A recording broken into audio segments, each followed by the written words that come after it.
What's up mga ka-Wildy Boys? Isang pinagpalang araw sa inyong lahat dyan sa Pilipinas and to all OFW and job seekers all over the world. Congratulations nga pala sa lahat ng mga paparating na naman dito sa amin sa Cargill High River. 4 na skilled butchers mga kabayan na, courtesy of Magsaysay Global. Again, wala silang binayarang processing fee, wala silang binayarang placement fee mga kabayan na. At ang kagandahan nito, yung iba nilang mga expenses is refundable, kagaya ng IELTS and din sa medical. Kaya ang payo ko lagi sa lahat ng mga nangarap makapagtrabaho sa Canada, maging skilled worker kayo, specifically, become a skilled butcher mga ka-Wildy Boy. Nang sa ganun, maaari kayo makarating dito sa Cargill High River or maaari rin sa Cargill, Ontario mga ka-Wildy Boy. So again, sa mga naghihintay, sa mga nagtatanong sa akin kung bakit ang tagal, well, bakit may mga nauna pa sa kanila? Well, in fact, mas nauna sila nakapagpasa ng mga documents, mas nauna sila nakapagkompleto ng mga documents. Hindi ko yan masasagot mga kabayan na. Ang akin lang, kinakailangan ninyong magtiwala sa proseso, at kinakailangan nyo lamang maging mahinahon. Don't resign while waiting for your deployment.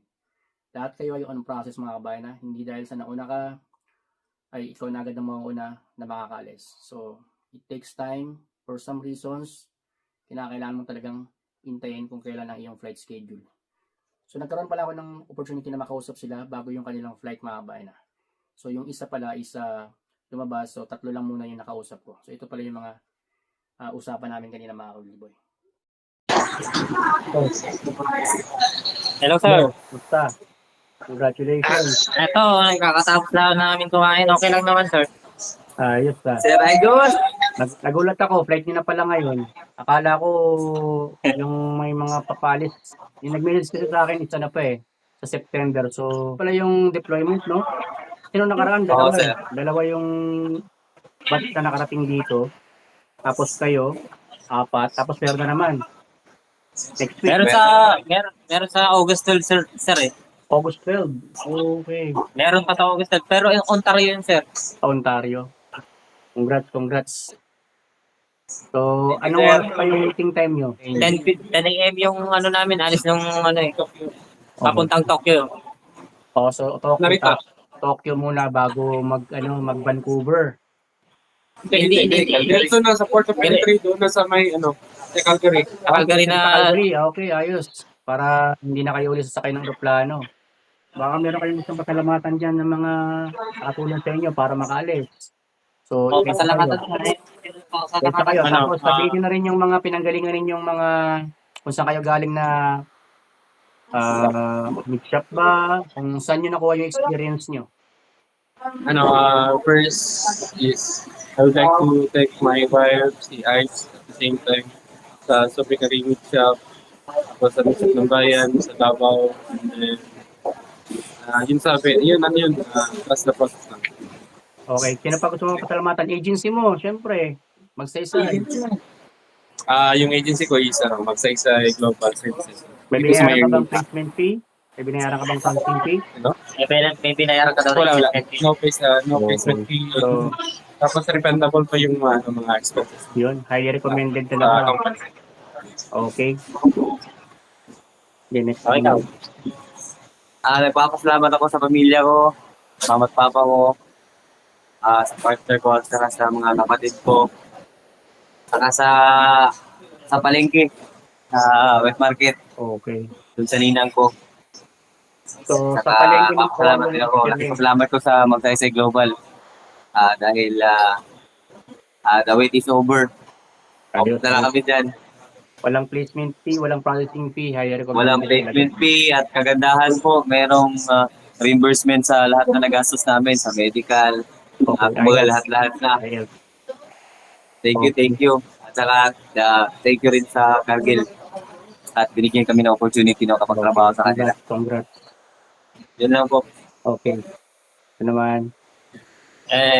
Hello Sir Weldy.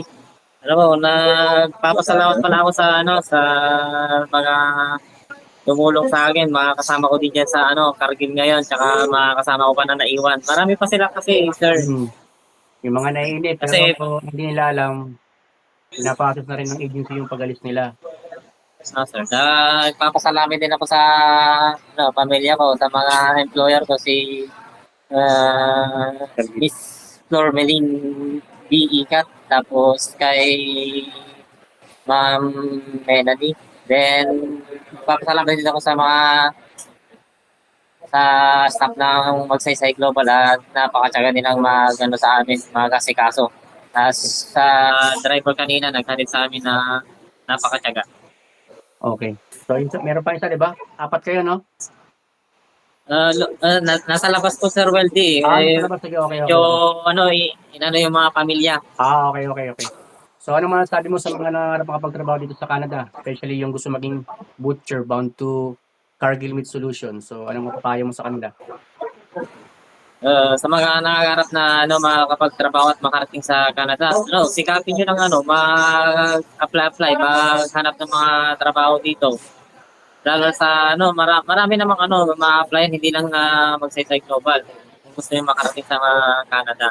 Siyempre, Kaya kailangan mo ng sikapin nyo experience. lang yung sarili nyo, magpursige kayo. Yes. Hindi na kuha sa pagmamadali yan. Trust the Yes. process lang. Okay. So, Thank you, Sir Wendy. Okay. Yung isa naman, ano masasabi niya? Anong gusto niyang advice sa mga gusto makapagtrabaho dito?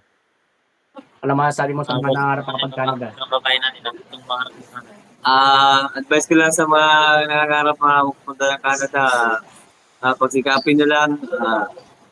Wala namang mawala kung ito-try nyo. Try and try until you succeed. Yun. Ika nga nila. Okay. So, yung Yun isa po, naman. sir. Okay. Isa naman. Thank you, sir. Yung isa Maraming salamat, kasama Sir niyo. Wendy. Okay. Yung isang kasama niyo, baka may masasabi siya sa mga gustong makapag-Canada. Ano raw masasabi mo sa mga nangangarap na? Grind lang ng grind. Tapos, gold digger. Okay, no? Gold digger. Ayan. Congrats.